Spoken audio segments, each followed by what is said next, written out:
Low-cost airline Swoop has been all the hype here in Hamilton with their cheap flights being offered to the U.S. Their first inaugural flight was this summer from Hamilton to Abbotsford, British Columbia.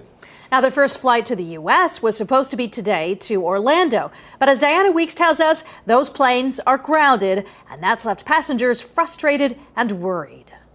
We received an email on October the 12th that the flight had been canceled.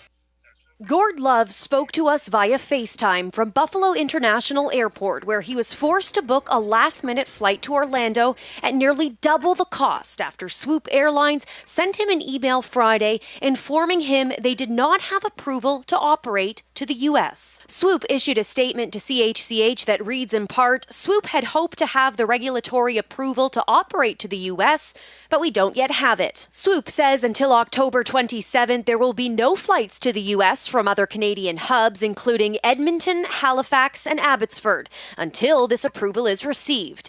They wouldn't provide any further details on the issue. Love says the airline gave him the option of flying out of Toronto with their parent company WestJet instead, but there were no available seats for the day he needed. He is concerned he won't get reimbursed. I called over 3 times to get through, and each time waited on hold over an hour. Finally got through. It was an hour and 20 minutes, and then when I got through, I couldn't get a confirmation or cancellation number or any sort of level of commitment that that I was going to get a credit and get the rebate that you told me.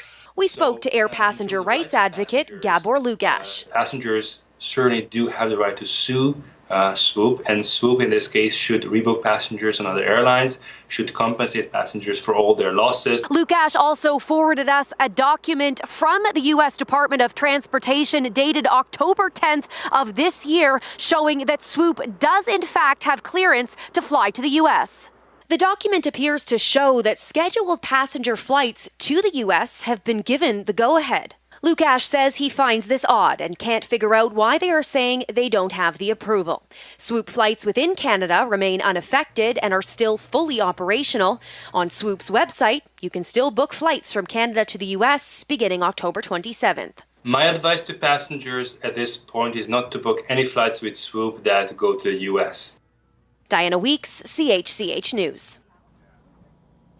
Now, well, Swoop Airlines has since responded to our question about the U.S. Department of Transportation document, saying there are a number of regulatory approvals that are required prior to operating in the U.S., and they have all but one of those approvals. Taz.